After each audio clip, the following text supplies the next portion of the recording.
My wife cheated with her boss, then manipulated me into signing over our $300, $0 house and a $150, $0 inheritance to her. But I just found out she's been secretly planning to sell the house and hide the money. Now she's threatening to take everything in court. It started with a gut feeling I couldn't shake, but I never thought it would lead me to something this twisted. My wife, Jessica, had always been the kind of woman who knew how to manipulate a situation to her advantage, but I never really suspected she'd go this far. It all unraveled in a matter of days. One moment, I was just a regular guy, working hard and trusting her, and the next, I was staring at proof that she'd been cheating on me with her boss, Mark. The most unexpected part, she'd been lying through her teeth about everything, and I mean everything. Jessica and I had been married for about 7 years. We bought a house together, a big one, worth around $300, $0, and it was the kind of place I thought we'd grow old in. I worked as an accountant, steady job, nothing fancy but enough to keep us afloat.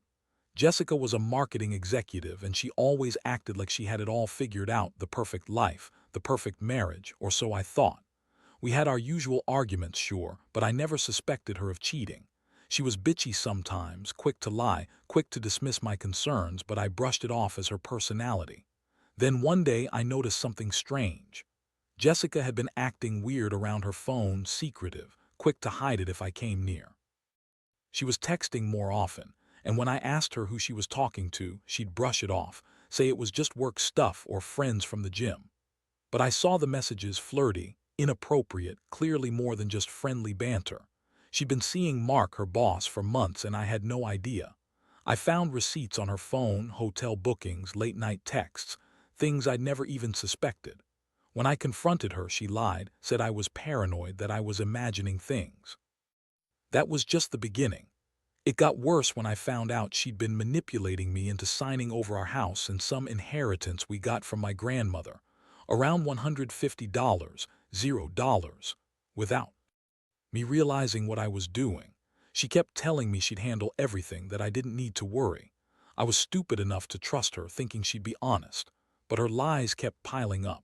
She'd been planning to sell the house behind my back, hiding the money she'd gotten from the inheritance, and now she's threatening me with court to take everything I have left.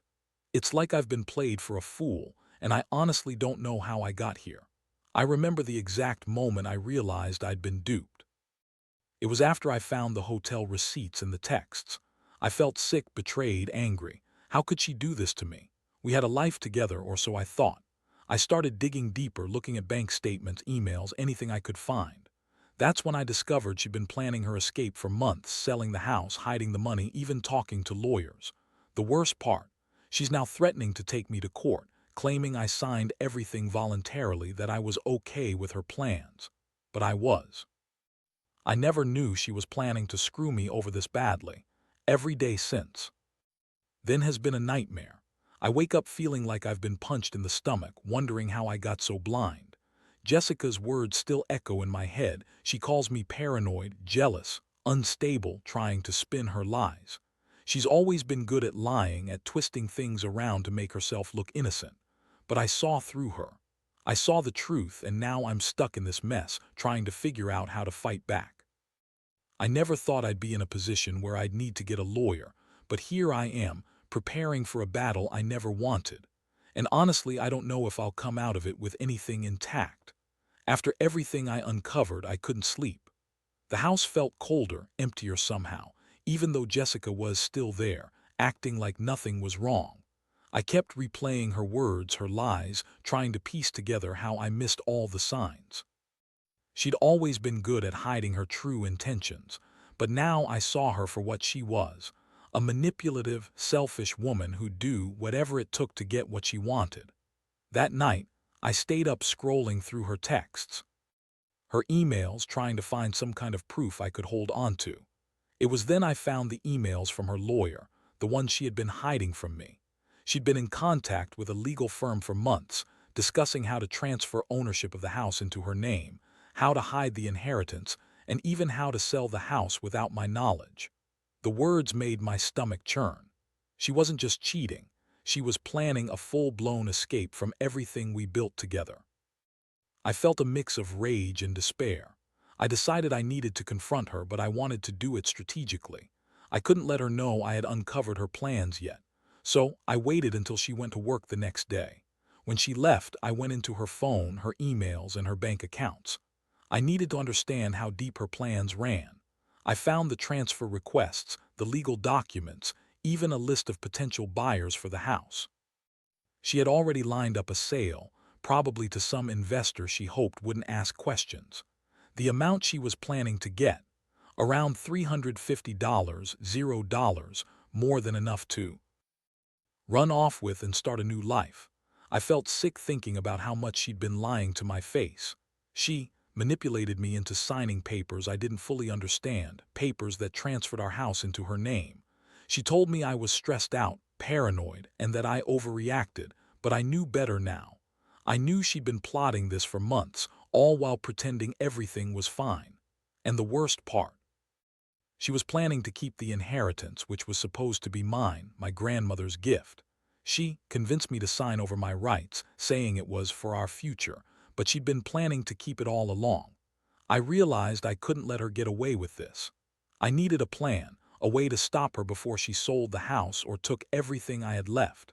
I started researching lawyers, trying to find someone who could help me fight for my rights.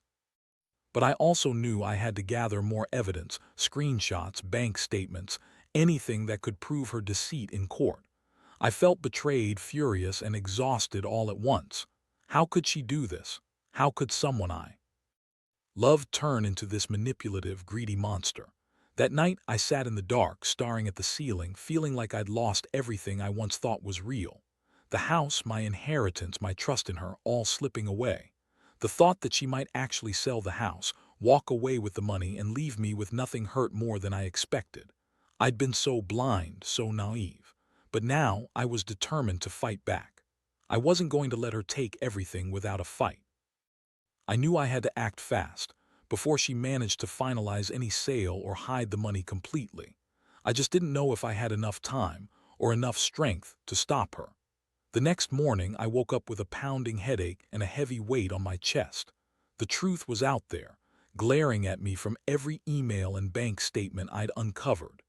Jessica was planning to sell the house, and she'd already been talking to lawyers and potential buyers behind my back. I knew I had to act fast, but I also knew I couldn't do this alone. I needed help, someone who knew the law, someone who could help me fight for what was rightfully mine. I spent the entire day researching lawyers, reading reviews, trying to find someone who specialized in property disputes and marital assets. I finally found a firm that seemed promising, an attorney named David. He was tough, experienced, and didn't shy away from messy situations. I booked an appointment as soon as I could. When I called him, I explained everything: Jessica's affair, her manipulations, the transfer of the house, the inheritance, her plan to sell everything. He listened carefully, asked detailed questions, and then told me he could help me file for an emergency injunction to freeze the house and any related assets. In the meantime, I decided I had to confront Jessica. I couldn't keep pretending everything was fine. I waited until she came home that evening, pretending everything was normal, but inside I was boiling. I wanted to see her face when I told her I knew her plans. When she walked in, I just looked at her and said, "We need to talk. I know everything." Her face went blank for a moment, then she started to lie, of course. She told me I was paranoid, that I was making things up, that she loved me and would never do anything to hurt me. She said she was just trying to secure our future, that I was overreacting. But I wasn't buying it anymore. I laid out the evidence I'd found, her emails, the transfer requests, the plans to sell the house. Her eyes flickered with panic, and for a second I saw the real Jessica, greedy, manipulative, and willing to lie her way out of anything. She tried to deny everything, but I told her I was going to the lawyer first thing in the morning and that she shouldn't try to hide or destroy any evidence. I told her I was done being played. That night was the worst. Jessica screamed, called me controlling, jealous, paranoid. She told me I was ruining everything, that I didn't understand how much she'd sacrificed for our future. She even tried to turn it around, saying I was the one cheating on her with my suspicion. That was the moment I realized how deep her lies went, how she'd convinced herself she was the victim. But I knew better now. I knew she'd been planning her escape for months, and I wasn't going to let her get away with it. The next morning, I met with David. I laid out everything I'd uncovered, handed him the evidence, and we started to prepare the legal case. We filed for an emergency injunction to freeze the house, the bank accounts, and any assets related to her plans. The court date was set for a week from then. I felt a mixture of relief and dread. Relief because I was finally taking action, but dread because I knew Jessica wouldn't go quietly. She was dangerous when cornered, and I had no idea what she might do next. In the meantime, I kept digging, trying to find any other evidence of her deceit. I found out she'd been secretly talking to a real estate agent about selling the house for months, without my knowledge. She'd even gone as far as getting a valuation done, planning to walk away with a huge chunk of money while I was left with nothing. The betrayal cut deep. I'd given her my trust, my life, and she was sneaking around behind my back like I was nothing.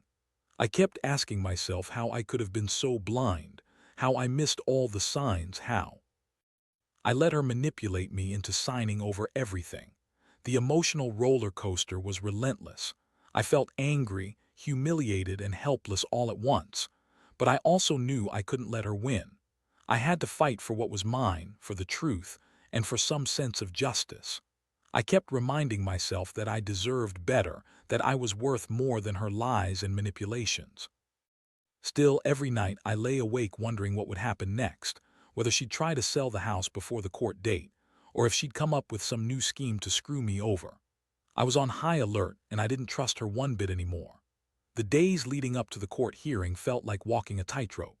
Every hour I was checking my phone, waiting for some sign that Jessica was doing something desperate, selling the house, transferring more money, or worse, trying to hide or destroy evidence. I knew her pretty well by now. She was manipulative and cunning. If she thought she could get away with it, she would. I had to be prepared for anything. Meanwhile, Jessica was acting even more bitchy and defiant. She'd try to gaslight me, claiming I was overreacting, that I was jealous and paranoid, just like she'd been doing from the start. But I wasn't falling for her lies anymore. I'd seen her emails, her plans, her sneaky dealings with lawyers and real estate agents. She was planning to walk away with the house, the inheritance, and probably some money she'd siphoned off from our joint accounts. One night, she snapped at me over dinner. She called me a control freak, said I was ruining her life, and that I was just jealous of her success. I looked her straight in the eyes and told her I knew she'd been planning this for months. Her face froze for a second, then she started crying, pretending to be the victim. That's when I realized how good she was at twisting the truth, at making herself look innocent while scheming behind my back. I kept my cool, though. I knew I had to stick to the plan. I met with David again, reviewing everything I had: bank statements, emails, texts, even recordings I'd secretly made of her phone calls. We were ready to go to court. The injunction was in place, and the judge was going to hear my case. I felt a strange mix of hope and dread.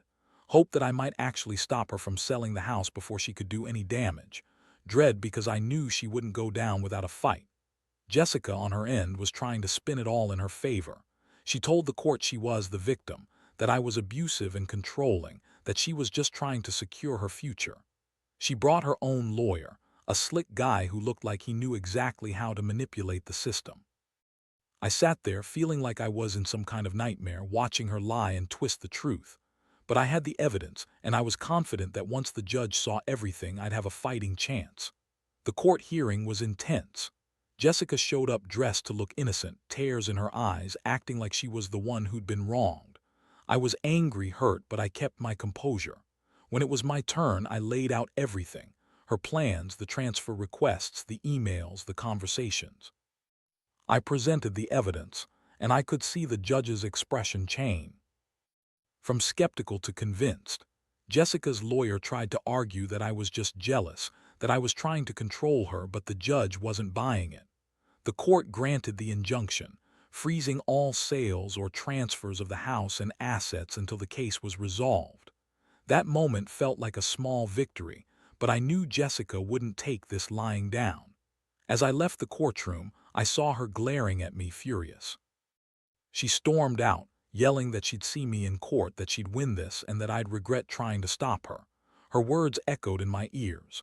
I felt exhausted but also strangely relieved. At least now I had some legal protection. But I also knew this was just the beginning. Jessica was not the kind of woman to accept defeat easily. She was planning something, I could feel it. And I had to stay one step ahead if I wanted to keep what was rightfully mine. The days after the court hearing were a whirlwind. I thought the injunction would buy me some peace, but Jessica was already scheming behind the scenes. I kept a low profile, watching her every move, waiting for something new. I knew her type. She didn't back down easily, especially not after a setback like this. She was furious, and I could tell she was trying to come up with a way to undo the court's decision or at least bypass it. One evening, I got a call from my lawyer, David. He told me Jessica had hired her own legal team, and they were pushing hard to challenge the injunction. She claimed I was harassing her, that I was trying to control her, all the typical gaslighting tactics. But David said the evidence I had was solid, and the judge was unlikely to overturn the order unless Jessica could come up with some new convincing proof. Still, I knew I couldn't relax. Jessica was resourceful when it came to manipulation, and I had to be prepared for anything. Meanwhile, I started digging into her financials more. I had to understand how much she'd already hidden or spent. I found out she'd been funneling money into secret accounts, probably planning to use it to buy herself a new place, or maybe even to pay off some of her legal fees. I also discovered she'd been trying to liquidate some assets from her side of the inheritance, which she'd claimed was shared with me. That made me furious. She'd been lying about everything, about her plans, her money, her loyalty. One night I caught her sneaking around the house trying to access her phone again. She was acting more paranoid than ever, probably worried I'd find out what she was up to next. I confronted her right then and there, and she snapped at me, saying I was crazy for suspecting her. But I'd had enough of her lies. I told her I knew she was planning to sell the house, that I had evidence, and that I was going to fight her in court until I got back what was mine. Her face twisted into a snarl, and she spat at me. "You'll regret this. I'll get everything, and you'll be left with nothing." That was the moment I realized she was dangerous, not just manipulative, but willing to do whatever it took to destroy me if she thought she could get away with it. Her threats only made me more determined. I knew I had to stay vigilant and keep gathering proof. I also started talking to some friends, people who knew her, people who knew property law. I needed allies, and I needed to be ready for her next move. The emotional toll was heavy. I felt betrayed, humiliated, and angry all at once. I'd loved her, trusted her, and now I was fighting to save what little I had left. I kept telling myself I was doing the right thing, that I deserved a fair shot. But deep down, I wondered how I'd let it get this far. How did I miss all the signs? How did I become the victim of this kind of systematic betrayal? I kept replaying everything, trying to find some way to undo the damage she'd done. All I knew was I couldn't give up, not yet. Not when I was so close to losing everything. The court date finally arrived, and I felt like I was walking into a battlefield. Jessica was there, looking cold and calculated, her lawyer whispering in her ear. I was nervous but determined. I had the evidence, the witnesses, everything I needed to prove she'd been planning her escape for months, selling the house, hiding the inheritance, manipulating me into signing over everything. I sat there, listening as her lawyer tried to paint me as the jealous, controlling husband, but I knew better. The documents I presented told the real story. When it was my turn, I laid out everything. How she'd been cheating, how she'd manipulated me into signing papers I didn't understand, and how she'd been secretly planning to sell the house and run off with the money. I showed the court the emails, the transfer requests, the bank statements, even some of her secret conversations with the real estate agent. The judge listened carefully, his brow furrowed, and at the end he granted my request. The court issued a final order freezing the sale of the house, the inheritance, and all related assets. Jessica's face twisted with fury, realizing she'd lost this round, but I knew she wasn't finished yet. In the aftermath, I felt a strange sense of relief mixed with exhaustion. The house was temporarily safe, and I had legal protection. But I also knew Jessica would keep fighting, possibly trying to find ways around the court's ruling. I filed for divorce, and we went through months of legal battles. She tried to challenge the injunction, to hide more money, to turn everything into a war. I had to stay cautious and sharp, constantly watching her moves. Looking back, I learned a lot. Trust is fragile, and betrayal can come from the people you least expect. Jessica was never the person I thought she was. She was selfish, manipulative, and willing to destroy everything for her own gain. But I also learned I was stronger than I thought. I fought for what was rightfully mine, and I refused to let her steal my future. I realized that sometimes the only way to deal with someone like her is to stand your ground, gather proof, and fight with everything you have. Now I'm rebuilding my life. I've moved out of that house, started fresh, and I'm focusing on healing. The scars of betrayal will stay with me, but I refuse to let them define me. I want others to know that even when you're blindsided by someone you loved, you can find the strength to fight back. Don't ignore the signs. Don't be afraid to stand up for yourself. And never let anyone manipulate you into losing what's yours. Trust is earned, not given, and sometimes you have to fight tooth and nail to protect what's rightfully yours.